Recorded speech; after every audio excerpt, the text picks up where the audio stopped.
Comment avez-vous connu ce salon?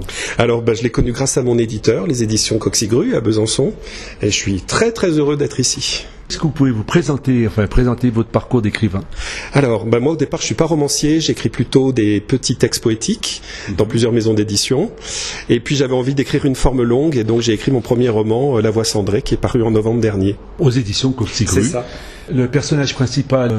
Alors le personnage principal, il a une 50aine d'années, il a réussi sa vie dans le sens où il a un bon poste en région parisienne, mais il va complètement remettre en question sa vie, et en fait c'est lié aussi au passage de Grue Cendrée, donc ça parle beaucoup de nature, hein. C'est la marque de fabrique de la maison d'édition, et donc il va changer de vie, retrouver ses racines et aller s'installer au plus près de la nature. En quelque sorte, donc il va effectuer sa propre migration.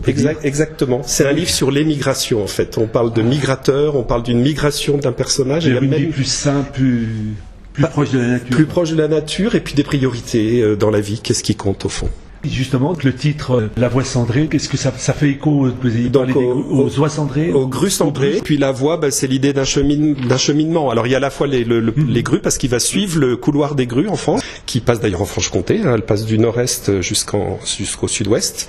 Il va aussi prendre cette route-là, puis c'est sa voie, lui, trouver une nouvelle voie. Donc je crois que vous êtes spécialiste du développement durable. Oui, dans mon métier, au départ, moi j'avais une formation plutôt de prof d'anglais, mais je me suis spécialisé sur les questions d'environnement et de développement. Voilà. Dans vos ouvrages, vous faisiez souvent référence à la nature et à sa protection. C'est ça. J'ai fait quelques ouvrages plus, on va dire, sérieux, professionnels. Et la protection de la nature, la biodiversité. Voilà. Dans ces ouvrages, vous dénonciez un peu l'exploitation abusive de cette nature. Oh oui. Et puis même dans le roman aussi. Et d'où vient ce besoin de nature? Moi, je suis à moitié jurassien, moitié auvergnat. Donc la nature, je la connais bien. D'accord. Et puis depuis tout enfant, j'ai toujours été sensible à ce qui était autour de moi et à la diversité de la nature. Vous avez dit que vous étiez aussi attiré par la poésie, vous en faites? Oui, j'écris des petits textes poétiques depuis longtemps. Édité aux éditions? Alors, l'Atelier des Noyers, qui est une maison d'édition qui est en Bourgogne. Et puis, j'avais publié dans une autre maison d'édition, La Renarde Rouge, mais qui malheureusement a arrêté il y a quelques mois. D'où vous vient cette envie d'écrire des poèmes? J'écris depuis tout petit. Après, la poésie, moi, j'aime bien une poésie qui soit accessible à tous. Donc, j'aime les mots simples, mais qui parlent fortement. Alors, c'est vrai que c'est un genre un peu particulier. Est-ce que vous avez des conseils à donner, par exemple, à quelqu'un qui voudrait se lancer dans cette activité?